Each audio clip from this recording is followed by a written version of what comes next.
Oh, you mean like can you see? Can you read? Can you see my music? Just double check.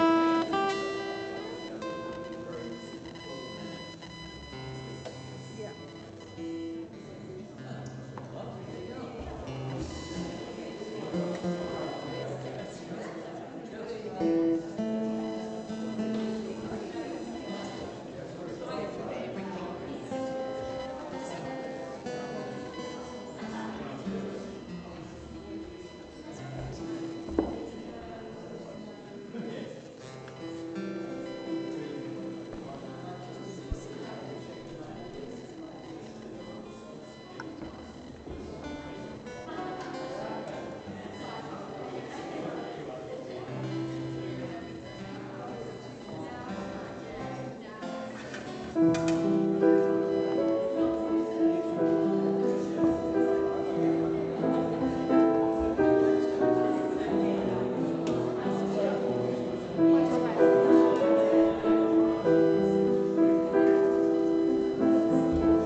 Yeah, that's it. 23, 16, 14.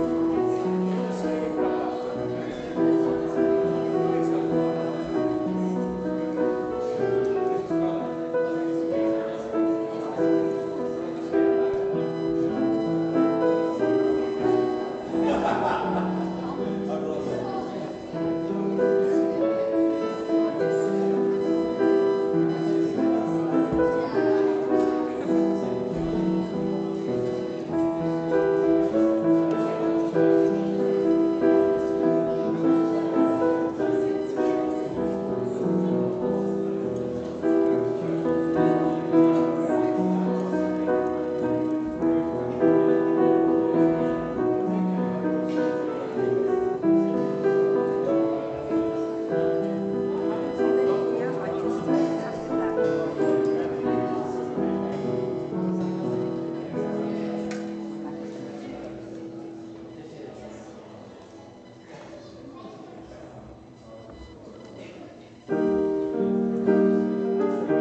Oh, yes.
Okay, are we fit?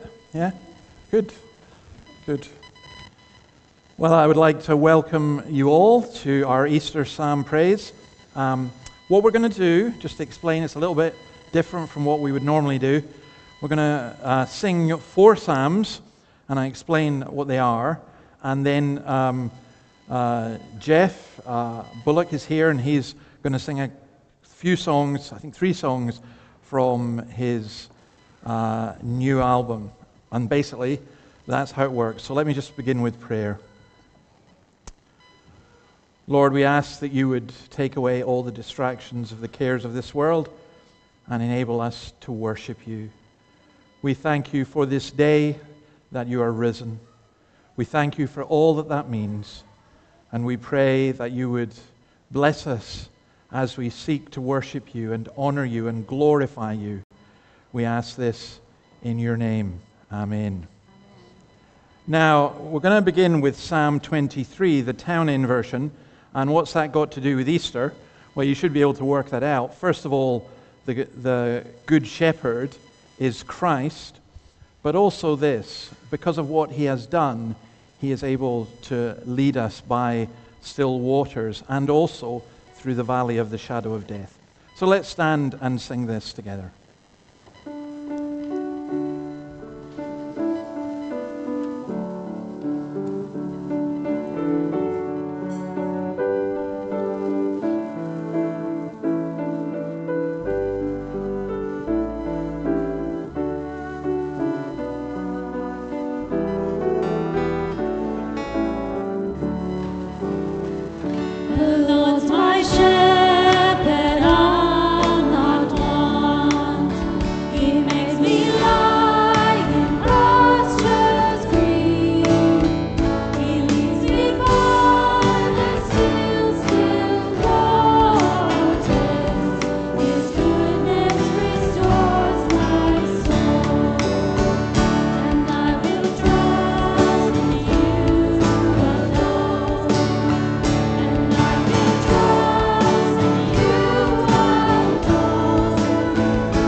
Please have a seat. Now I'm going to ask Jeff to come up and First of all, if you'll come to the mic, so I can ask you a couple of things. This will do fine. I have to shorten it a wee bit, don't I? Yeah, there you go. I'll stand up here. It's much. I can see your Yours, that's right. Well, no, I'll step down here. No, that's even worse. Jeff, just about this song, The Greatest Gift, and also the other songs, people who are familiar with your work, and I'm afraid I'm not one of them really, suggested that this was more contemplative than Yes. some of your other stuff. Is that an accurate summation? Yes, like my background was very much the birth of what became Hillsong, which was very triumphant, charismatic, Pentecostal, and a lot of the songs that I wrote were really to get, I should say, a sense of triumph and a reaction from that. Yeah. Where in the last 30 years since those times, I've become very much centered on the cross and on the person of Christ. So that's sort of where I'm writing from these days. Okay. And, you say the last 30 years, you must be quite an old, no. But you, look. I do, I have many, many years on you, my brother. Yeah. There is I'm just a boy. There is how will I put it? In Christianity, we're thinking, Christmas and Easter and so on. There is a triumph in it, but there's also a contemplative aspect as well. What's the greatest gift about?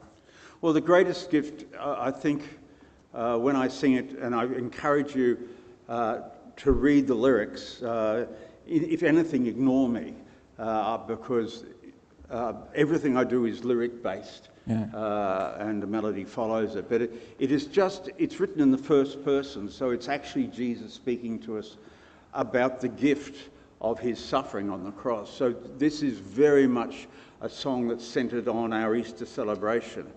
And I suppose for me it's one of the songs that I feel really quite privileged in having a role to play in it. Being involved in it. All right, well, let you sing it and let's see where we go.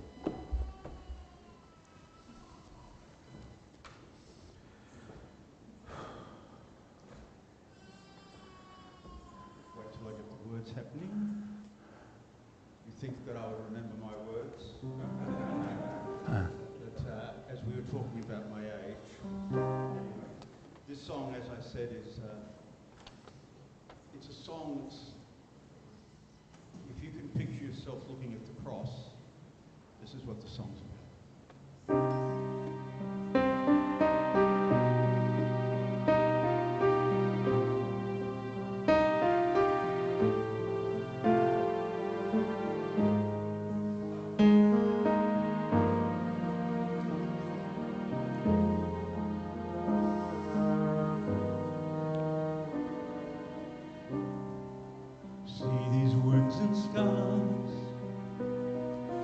Sacrifice and pain.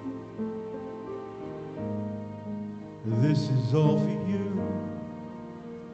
the greatest gift that I could give.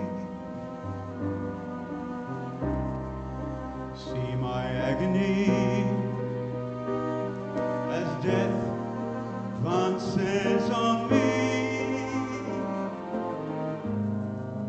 This is all for you, the greatest gift that I could give.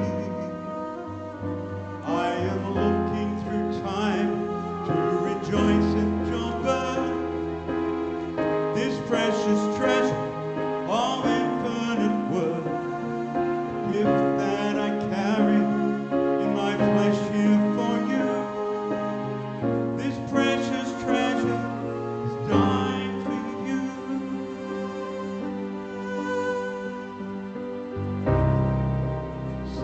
Rusty nails, my blood streaming down. See the tears I cry as I hang here to slowly die. In forgiveness prayer as I wait for the soul to speak. This is all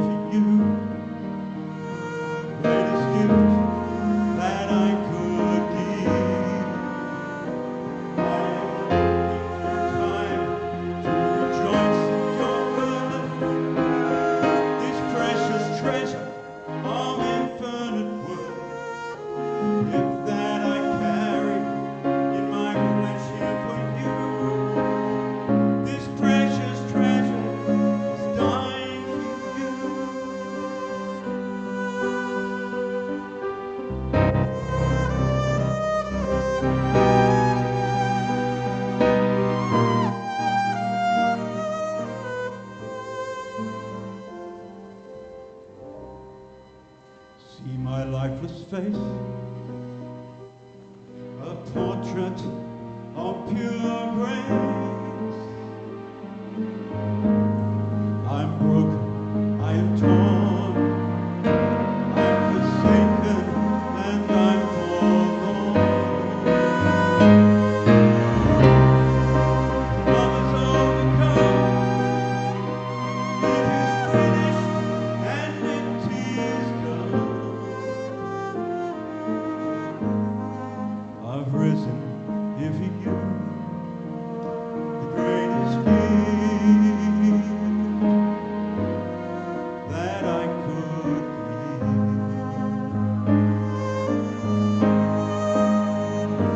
Greatest gift that I could give.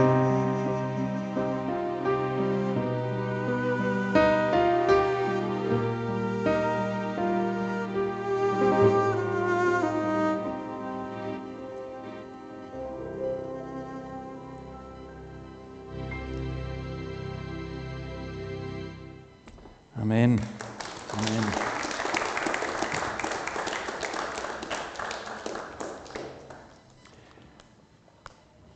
Do you know what? I'm going to say something a wee bit strange just now and ask you at one level. We had, in my church back in Scotland, a group of Russian Orthodox monks who came to us. And they were very serious about what they did. And they said to us, we want you to clap in the second half when we do the folk songs, but when we sing sacred songs, don't clap. Now, so all I would suggest is that there's a clapping that's inappropriate in worship, but I think when we're clapping, we're expressing appreciation to you, Jeff. And I think that, you know, I'm sorry, I know you want to appreciate, and that's the right thing, but you get what I'm saying anyway. And what I want to say about that song, which I loved, is from Ephesians. Because the cross wasn't an accident. Praise be to the God and Father of our Lord Jesus Christ, who has blessed us in the heavenly realms with every spiritual blessing in Christ, for he chose us in him before the creation of the world to be holy and blameless in his sight. In love he predestined us for adoption to sonship through Jesus Christ, in accordance with his pleasure and will, to the praise of his glorious grace, which he has freely given us in the ones he loves. In him we have redemption through his blood, the forgiveness of sins. Now, that's only half the sentence that Paul says. He goes on but you see what's being said there?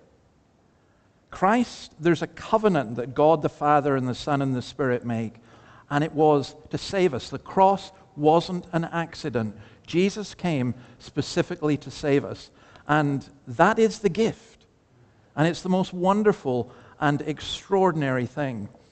Now, one of the ways we know that is you go back to the Old Testament as well, and Psalm 16, the Psalms are prophetic about Christ, and we are going to sing verses 7 to 11, where it talks about how, particularly this is cited of Christ, verse 10, for you will not allow my soul in death to stay, nor will you leave your Holy One to see the tombs decay. And that is, again, the promise that Christ had. Remember, Christ knew all these Psalms by heart, and he knew that when he died, the Father would not allow him to stay in the tomb in decay. So let's stand and sing this. If you don't know the word, the words will be up on the screen, but if you don't know the tune, you will get them. Let's stand.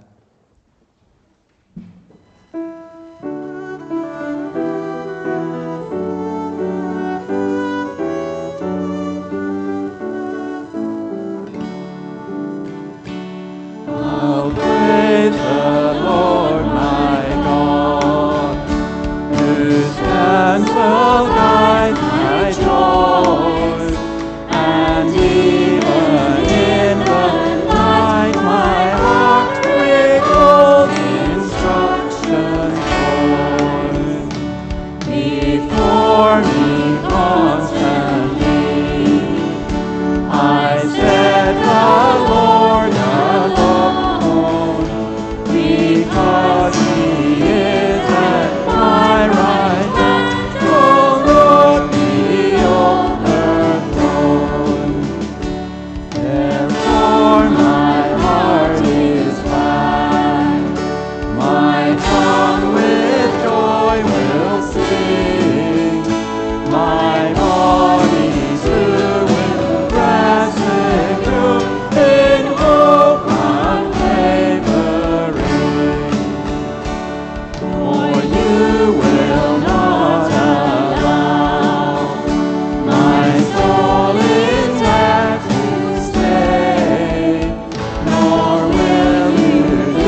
please have a seat. And Jeff, can you come up and join me at the mic again? We're going to have a wee chat. None of this is rehearsed, by the way. So No, it's fine. No, I'm very casual. Okay. Dangerously so. Right. By the way, that joy from your face will shine. Isn't it in Zechariah that it talks about God singing over his people with joy? Yeah. And that's an extraordinary thought, isn't it? Isn't it? To me, it's the most mind-blowing thought that God would be joyous about us. I understand the reverse, but that, have you ever thought about that? Yeah. Well, I've often thought, because at the moment the praise and worship genre is very much about us making all sorts of wonderful noises with bands and sound, and it just was, it's huge. Yeah. And we think that's good. Yeah. But if we could just be silent for a second and just imagine it is God who sings over us, that is the most joyous thing of all. Yeah. Which is humbling as a musician. It is, isn't it? And just, and can I ask you a little bit? I'm going to push this just a little bit further about the clap thing, because about the clap, just what I said about clapping. Yes. And you agreed. I meant to mention that before I started, please. All the songs that I'm singing today are very, very serious and contemplative. Yeah. And if you want to show your appreciation, a hushed awe would be far more appropriate. Yeah. Because, I remember Alistair Begg, he's a Scottish preacher.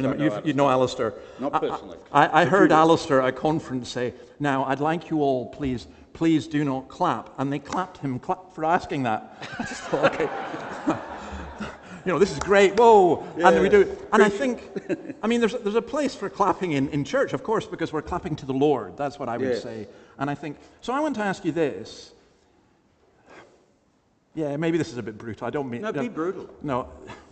Did you say brutal? Brutal, yeah. There's a danger for me, but is there a danger for people who stand up in front and lead praise that somehow glory gets detracted to them rather than God? That's what I'm asking.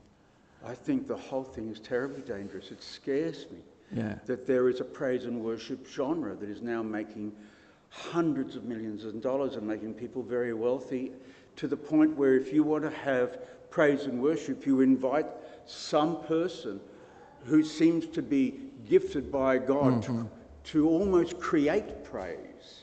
Mm-hmm. Well, if we need a musician or a singer or a fabulous violinist, to create praise, then we've missed the cross entirely. Mm-hmm. That we should be, especially today, the thought that after everything that mankind did to Jesus physically, let alone the burden that he carries, if that doesn't bring us to praise and we need someone to sing a song about it, we've missed the gospel. Yeah, so... I could be more brutal. But what I'm saying here is, it's like when you're a preacher, one of the reasons Paul said that be very careful about making a younger person, a young believer rather, not a younger person, a young believer, a leader, is because you get proud and, and that's our temptation for all of us. So I'm looking at your you're going to do a medley of 2 songs, For You and Me and Sacred Ground. Can you explain what those are about? They're both about the cross, basically. The first song, I almost set the first verse up that you think it's just going to be another worship song. Mm-hmm. But I pray both these songs are a very, very vivid picture.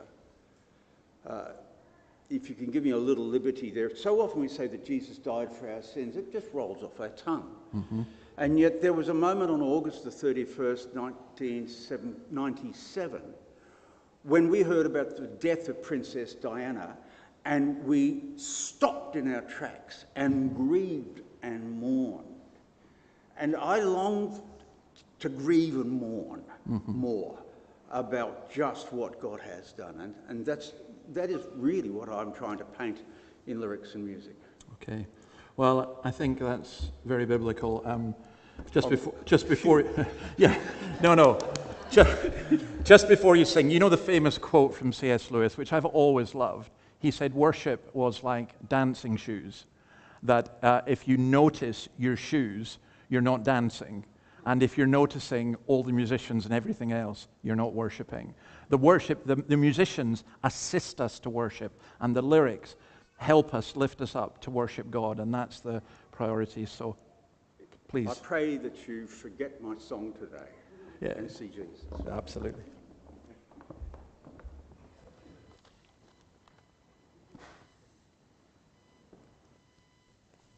What a joy. We've never played together, and we're about to play two songs which we've played. It's okay, neither have I.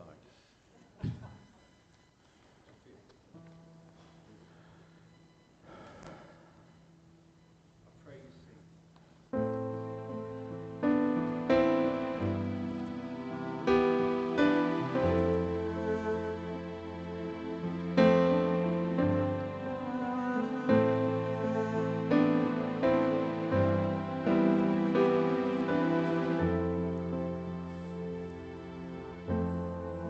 Heartbeat of love, sweet breath of life, hands stretched out wide for you and me, wearing a crown, crowned as a king for you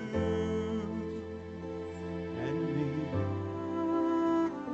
The throne of pure grace, lifted up high, our Savior's cry for you and me. Mercy has come, heart open wide for you and me. And the blood of life streaming down his precious heart, silent now, and the breath of life takes one last gasp for you and me.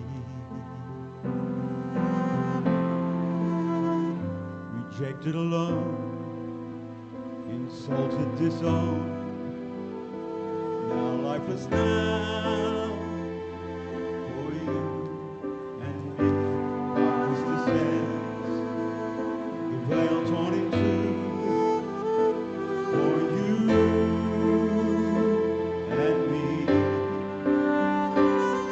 And the blood of life streaming down his precious heart is silent now, and the breath of life takes one last gasp for you and for you and me, for you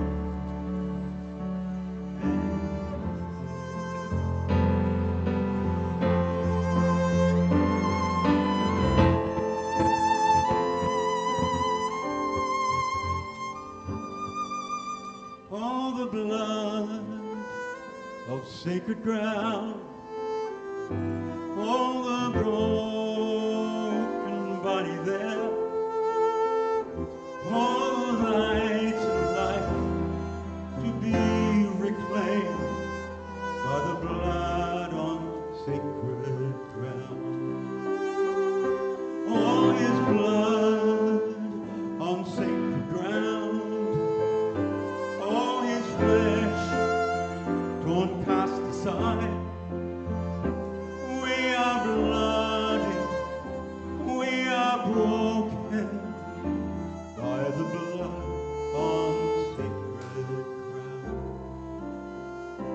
Sacred ground, sacred blood, empty cross and an empty grave. The scars of love, the wounds of grace.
Oh, the grace that's offered there on this cross, sacred ground, for life has burst from death's dark grave through the blood of sacred ground. So I come on bended knee, laying down my broken life beside the one who gave his all for me on the blood of sacred ground.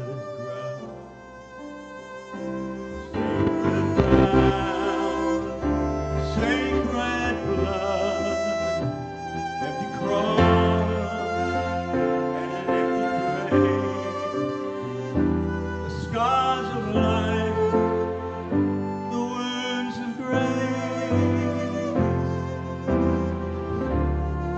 eternal sacred ground.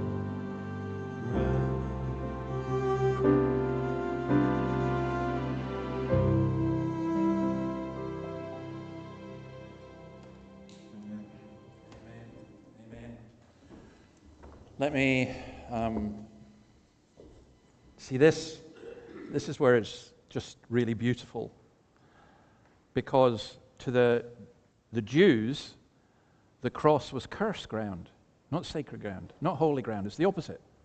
The temple was the holy place. And the song we're going to sing in the Psalm 110, I do need to explain it because it doesn't make sense if I don't explain it. But in the letter to the Hebrews, the writer deals with an objection that the Jewish people would have had about Jesus, because how can Jesus be a priest and how can he be the Messiah? Because he is not of the order of the Levitical priesthood. He's not a Levite. And this is what's said in Hebrews 7:14. For it is clear that our Lord descended from Judah, in that regard to that tribe, Moses said nothing about priests. So Jesus wasn't qualified to be a priest in human terms.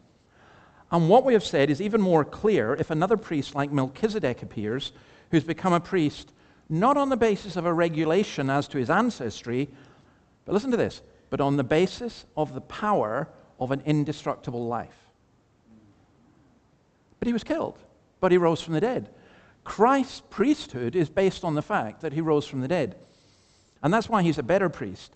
For it is declared, and then he quotes Psalm 110, you are a priest forever in the order of Melchizedek. The former regulation, all the Old Testament laws and so on, is set aside, the ceremonial laws and so on, because it was weak and useless, for the law made nothing perfect, and a better hope is introduced by which we draw near to God. And it was not without an oath. Others became priests without any oath, but he became priest with an oath when God said to him, the Lord has sworn and will not change his mind, you are a priest forever. Now you see what's being said? The other priests didn't have an oath. But God made an oath about Jesus, you're a priest forever. And you see, that, what Jeff is singing about, that's why it's so precious to us. Because you don't need to come to me to confess your sins. I'm not a priest. And you don't need to go through any special ritual to come near to God. You need to go to Christ because he is the priest of a better covenant. He is the priest, the high priest, the great high priest of the new covenant who lives forever. So we turn to Psalm 110, and we're not going to read the whole thing. It is the most quoted psalm in the New Testament about Jesus. So I love the fact that God doesn't just, how will I put it, just go the way that we would expect. It's a very unusual psalm. But the Lord said to my Lord, sit here at my right hand until I make your foes a stool on which your feet may stand. And it talks about God reigning. And then look at verse 3. When you display your power, your people flock to you. At dawn, arrayed in holiness, your youth will come like dew. Unchangeably the Lord with solemn purpose swore, just like Melchizedek, you are a priest forevermore. And it's just a celebration of the priesthood of Christ. And at Easter, we are remembering not only that Christ is the sacrifice, but he's also the priest. Which is just extraordinary stuff. So let's stand and sing Psalm 110. I don't know what the tune is. What's the tune? Leo Minster. Some of you will know it, otherwise you'll learn. Let's stand up and sing.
Men, please have a seat. And Jeff, you know where to come by now.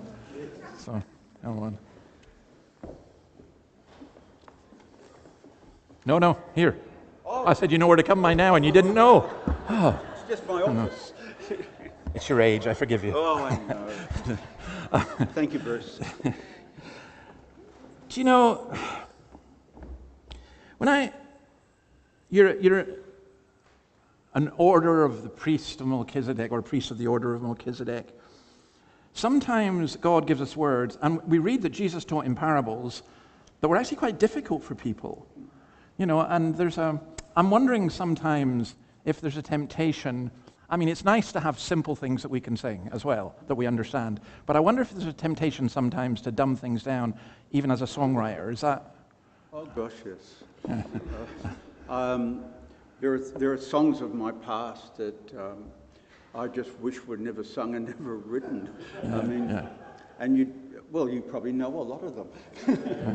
Especially the praise ones, which were really there just to wake the crowd up or get them excited or something, or move them because an offering was coming. I don't know how effective they were. Well, actually, I do. And I think there was a time in my early songwriting where I wasn't taking it nearly as seriously as I needed to. Where now I take it intensely seriously. Yeah. Do you know, I'm just thinking about this. There was a woman this morning who came out of the service, and she was visiting, and she said, I really, really enjoyed that. And she said, I enjoyed the praise. It wasn't 7-Eleven. Now, I'm not familiar with 7-Eleven. And I said, sorry, I'm lost. And she said, 7 words, 11 repetitions. And I thought, wow, that was a bit, You've missed the key change. Yeah. The key change. And the bridge. I mean, look, I love simple songs, and I think with that, but I think you're reflecting also something. I hadn't intended to go here, but I remember speaking at a big venue, and there was 2,000 people going to be at it, and the other speaker with me said, have you noticed something? The only people they haven't sound checked are the 2 preachers, And I remember one of the bands saying, this is the biggest gig we've ever done. And I thought, it's not a gig. No. It's not a gig. No. Please don't do that. I mean, it's very interesting listening to what you're saying, but I want to ask something just about this next song, because it's one that is better known, and obviously you're not too embarrassed by Blessing and Honor, I think, because I love that song, Blessing and Honor. Tell us about it. Well, it's a very, very simple song. Yeah. In fact, It's one verse that's repeated ad infinitum, Yeah. only to be repeated more by the chorus. Yeah. And yes, there's a key change in it. Yeah. So, but it was, I would say it's the second song that really travelled. Yeah. Just left home and created havoc. Yeah. The first song was The Heaven Shall Declare. Yeah. And because I was aware of that, I've written a second verse Yeah. just for tonight. Oh, thank you. That's great. That's lovely. There's 25 you know. words in it. Yeah. Do you know, but I would say the Bible itself does repetition. So Psalm 118, you know, his love endures forever. His love, it's repeated after every verse. Yes. You know, so again, I don't have a problem with repetition. I think I probably have a problem with mindless repetition. That's probably where I'm going. Yeah.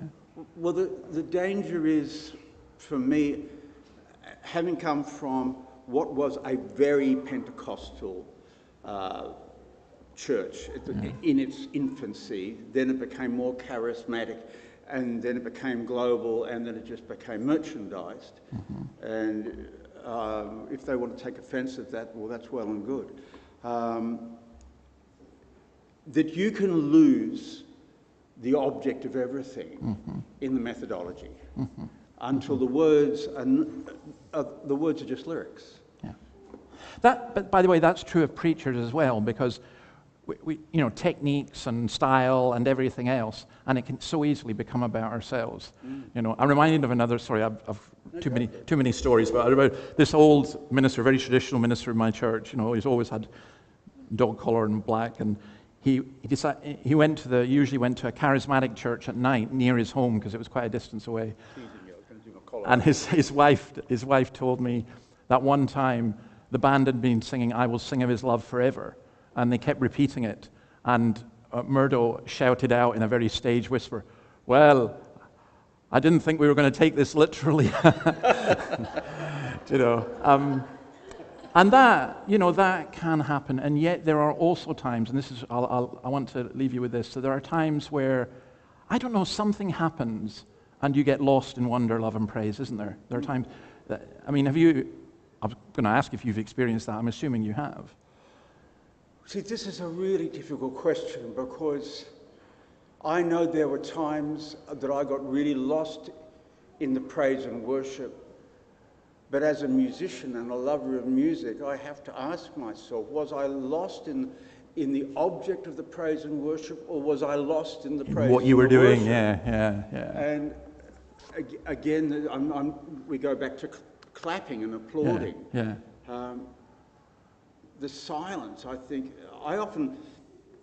since we're going to talk forever, I often wish that some of these, this is not a criticism. I would hope that this is a readjustment. Mm-hmm. I was at the infancy of it all, and some would say I fashioned a lot of what it is. Mm-hmm. I wish in some of these huge rallies, all of a sudden there was a power cut, and the only thing that was left was the words on the screen, mm-hmm. and they recited them like liturgy, mm-hmm. and realised what worship really was mm-hmm. in the statement of a liturgy. Mm-hmm. Not just the singing of a song. Yeah. I think the presence of God's Spirit, we have a phrase in Scots, it's better felt than told. Yeah. You know what it is, but you can't manufacture it. You can, but it's false. Yes. But the reality, and very often it's interesting, the reality ends up with stunned silence. You know, that's what just happened there? That's so. Right. All right, it's a great thing to sing blessing and honor to God, so let's do that. Would you like us to join with you in it? Or? Oh, please, and you're the first to sing the second verse. So you can stand for this as well. I've sung it. So, okay. I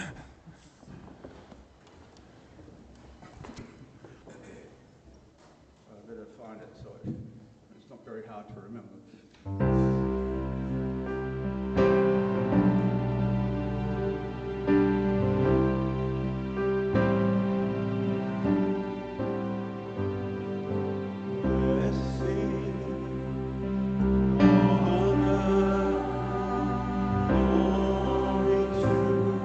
The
Amen, and so appropriate for Easter.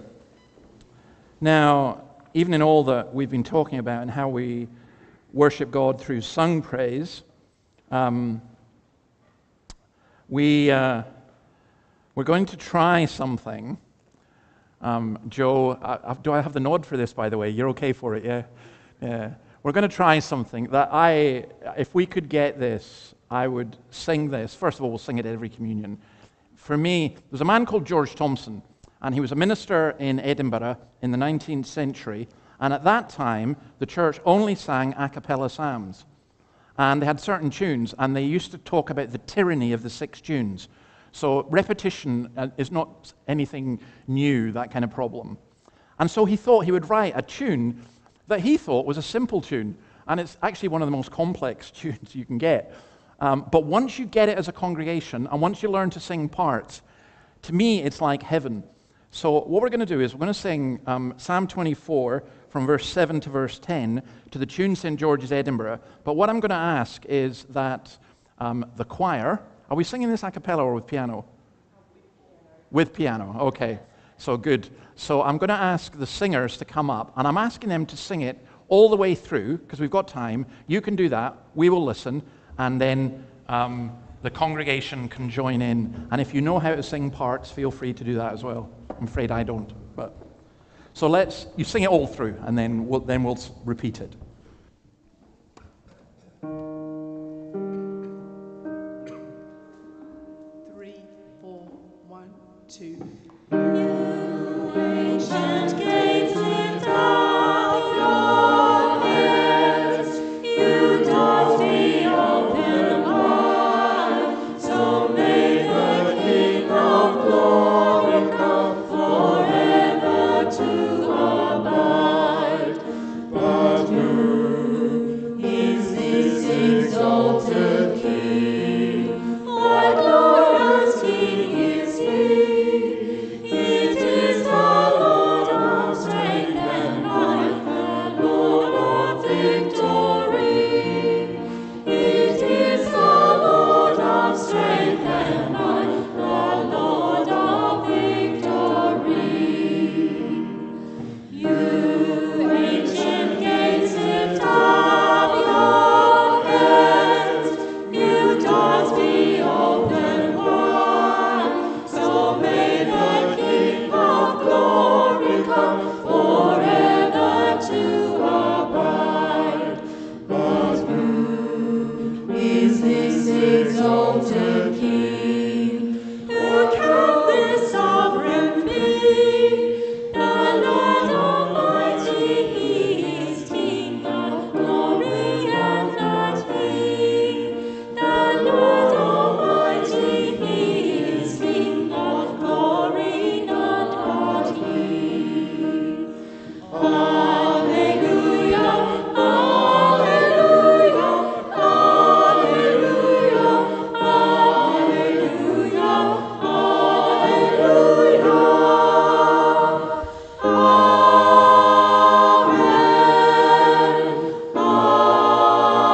Amen,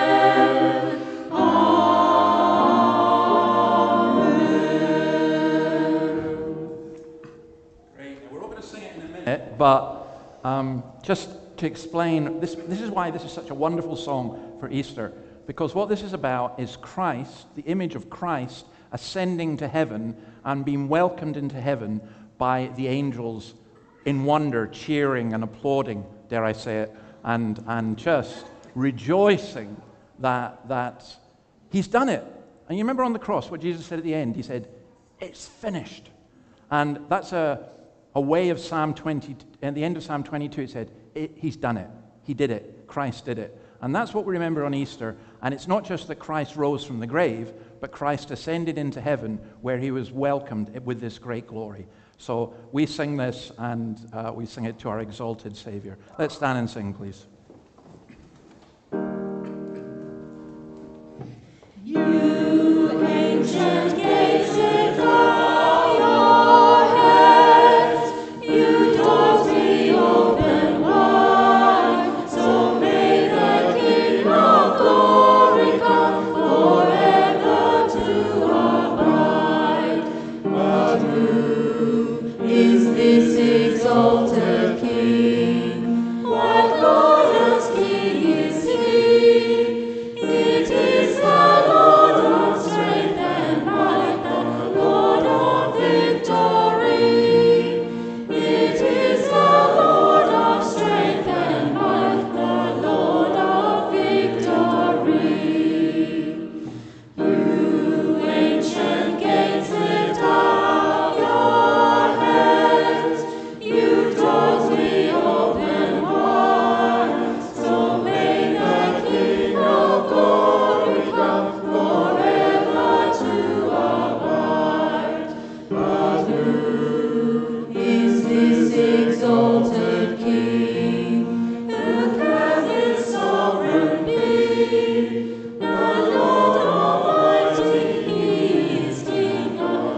standing. Lord, we cry out, hallelujah. We praise you that you rose, you ascended, you are exalted, you sit on the right hand of God, you sit on the throne, and we can come to you. You have given us direct access through your eternal priesthood. We bless you for that. We bless you for each person here, and may it be that we know who you are, and as we continue to celebrate the risen Savior, may it be that this would go forward into this coming week, that people would see we've been with Jesus, for we ask it in your name. Amen. Amen. Thank you for coming. Thanks for all the musicians and Jeff and everyone as well. Great, guys. Thank you. Thank you so much, brother. That was fabulous. Thank you. Sorry, I'm sorry about all the questions. I don't know. That's just. No, it's so much easier than you know. I just chat with people. No, I love it. I love So, it. yeah, I'm short of yeah. words. No, you and I think, are on the same page. Thank you for being here as well. It was. Yes, we met Michelle. So it was great. Yeah. No, it's a privilege. No, we have to do it again. We do it. I like that, you know. So sorry. I'm not recording him because he asked me to. Yeah. I'm doing it because I want to. Good, wonderful. Yeah. So no. So. Oh, she's just. You know, she turned up one Sunday evening or a thing, and she said, "What can I do to help?" I said, "What do you do?" And she wasn't even a believer. She said, "I play the violin." I said, "Talk to Joe." Next Sunday she was there, and since then, my goodness, she's grown spiritually, unbelievable.